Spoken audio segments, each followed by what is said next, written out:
Om Namo Narayana. Welcome back to my reading of Radha Carana's Drop Your Science. Today we're picking up with the second half of verse 2. As I said in a previous video, the light has gone out in my kitchen. So we're getting this moody sort of look today because I just don't feel like changing it until I'm done with this. And it's nice to have a different background. We'll be reading verses 4 through 7 today. Starting with verse 4, that is, Transcendentalists desire to avoid everything godless, for they know that supreme situation in which everything is related to the Supreme Lord Vishnu. Therefore, a pure devotee who is in absolute harmony with the Lord does not create perplexities, but worships the lotus feet of the Lord at every moment, taking them into his heart. Srimad Bhagavatam, Canto 2, Chapter 2, verses 18 to 32. The Lord is worshipped by his devotees when they respect him honestly. Such people do not create perplexities in the minds of others. To be aligned with the Lord means to be aligned with Srila Vasudeva's teachings. Even if one does not understand them correctly, one should accept them on faith exactly as they are given. Verse 5. Just as a landmine destroys those who step on it, Srimad Bhagavatam's verses act as explosions to destroy the false teachings of impersonalists and faithless non-believers.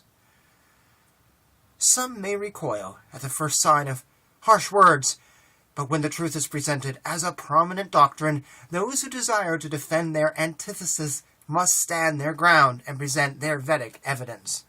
Devotees can present their ideas using Shastra, however, scientific jargon is not allowed in the association of Vaishnavas if it clashes with the ever-truthful words of the Master, Srila Vasudeva, or if the presenter, using such flowery and often non-provable statements, does so to purposely undermine the clear instructions of Shastra. To support and objectify Vasudeva's perfect teachings, I shall herein highlight a further speculation given by the devotee scientist, Shadaputta Prabhu, who has been given the preeminent position as a leader whom others follow. He said, although the Bhagavatam doesn't explicitly describe the earth as a globe, it does so indirectly. For example, it points out that the night prevails diametrically opposite to a point where it is day. Likewise, the sun sets at a point opposite where it rises. Therefore, the Bhagavatam does not present the naive view that the earth is flat. From Back to Godhead magazine, 1997, November-December issue. At this point we may question which of the pure saints in Srimad Bhagavatam is naive and unknowing in their presentation. Such Mahajjanas are all Trikala Jnana, and therefore all knowing. Whatever the sages present should be taken as final, and an artificial imposition of modern science need not supplant their truthful statements.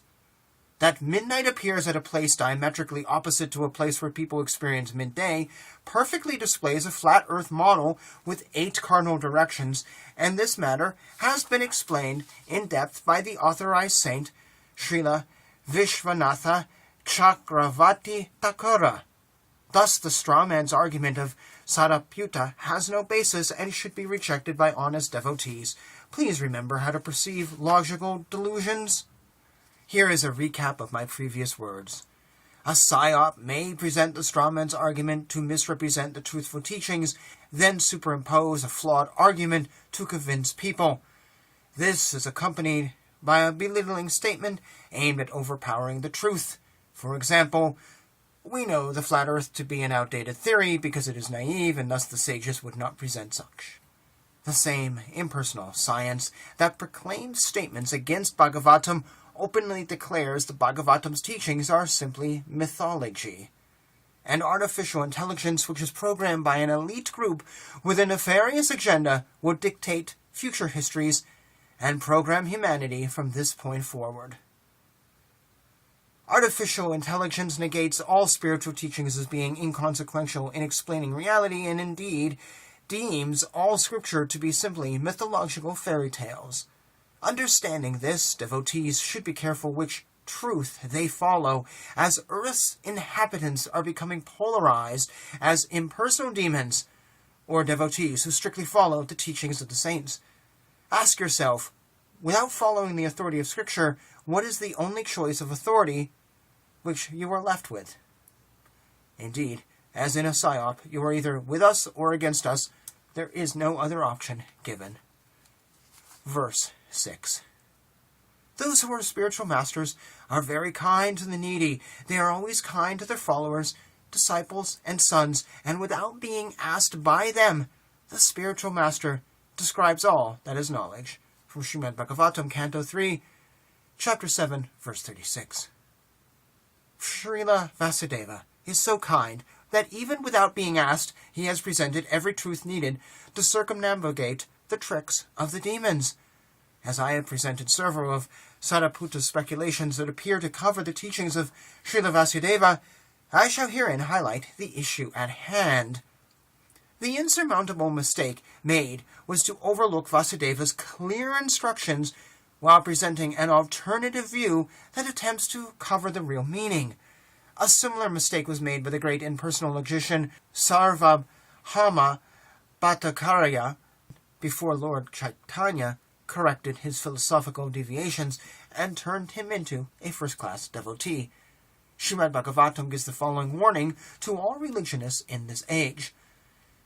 When Indra set forth his rains, the floodwaters broke through the irrigation dikes in the agricultural fields. Just as in the Kali Yuga, the atheist's false theories break down the boundaries of Vedic injunctions.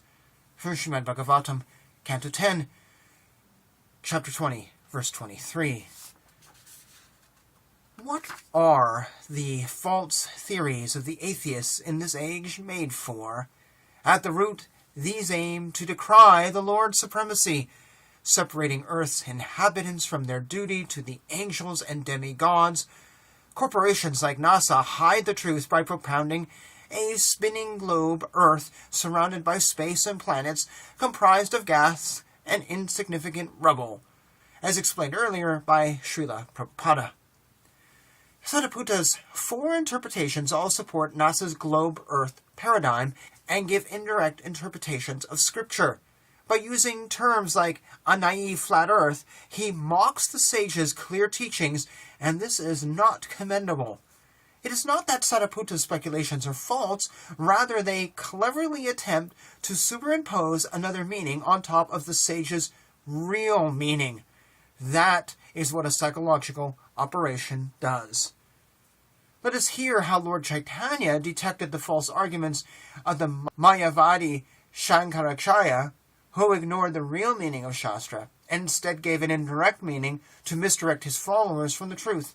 Sri Krishna Chaitanya Mahaprabhu said, "The self-evident Vedic literatures are the highest evidence of all, but if these literatures are interpreted, their self-evident nature is lost.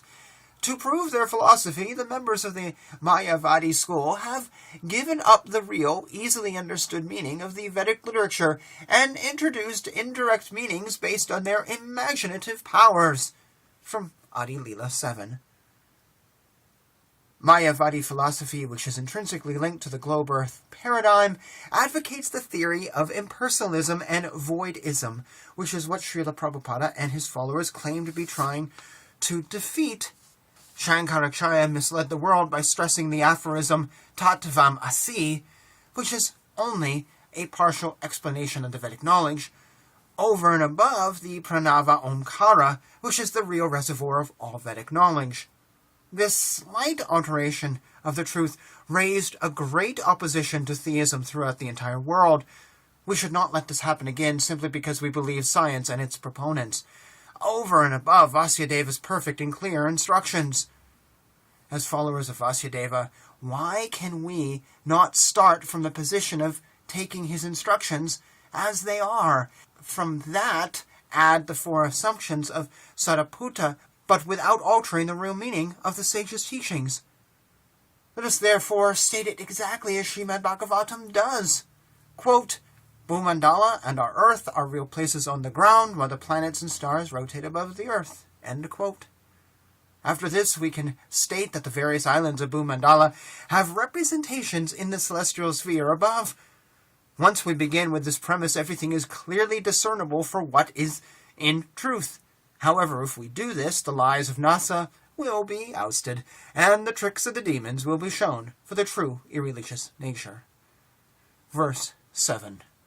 In the Vaya Tantra, it is said that Brahma, the engineer of this particular universe, contemplated a great wheel that could enclose the universe. The hub of this great circle was fixed at a particular place, known as Naim Sharanya.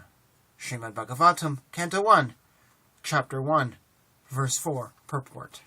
The wheel spoken of herein is the wheel of time, that Brahma pinned the center at Naim Sharana means that universal time is calculated relative to our Earth. This necessitates a flat Earth conception, connecting our Earth island to all other islands on Bhumandala, and not labeling it a spinning ball with no meaning whatsoever. Verse 8. The chariot of the sun god has only one wheel, which is known as Samvatsara. The 12 months are calculated to be its 12 spokes, the 6 seasons are the sections of its rim, and the 3 Katarmasya periods are its 3-sectioned hub. One side of the axle carrying the wheel rests upon the summit of Mount Sumeru, and the other rests upon Manasotara mountain. Affixed to the outer end of the axle, the wheel continuously rotates on Manasotara mountain like the wheel of an oil-pressing machine. From Srimad Bhagavatam, Canto 5, Chapter 21, Verse 13. The previous sloka from Vaya Tantra informed us that the center of Lord Brahma's wheel of time was pinned at Narimisharanya, that being our time. But this sloka states that the center for the sun god's rotation is Mount Sumeru, that is Lord Brahma's time. This implies that the wheel of time created by Lord Brahma is a secondary creation separate from Surya Narayana's Samvatsara. This is so because Brahma, with the help of Shatyavesha Maharaja Priyavrata, created division in the universe, and time is the medium for multifarious divisions among different entities. Verse 9. As in an oil-pressing machine, this first axle is attached to a second axle, which is 1/4 as long. The upper end of the second axle is attached to Dhruvaloka by a rope of wind. From Srimad Bhagavatam, Canto 5, Chapter 21, Verse 14.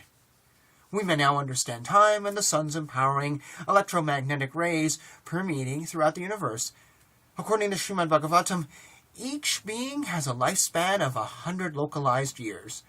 This implies that a localized sun, moon, and Shishumara is created for each area of Bhumandala inhabited by different species. Otherwise, our scientists may try to claim that every planet spins. However, they have no proof of this, and it completely disagrees with Srimad Bhagavatam, which clearly states that the sun and stars rotate while the earth remains stagnant. Humans of our earth have 4 different ages, in which they live for a variety of lifespans, each giving 100 relative years by the circumambulation of a localized sun over a flat plain of land. The demigods on Pushkaradvipa, who have the sun rotating on Manasotara mountain, measure their lifespan according to the combined 4 yugas. The movement of the sun thus creates all time frames, and its power reaches to the pole star. That Bhagavatam presents the sun as moving above a stationary plane called Earth should be accepted as just that.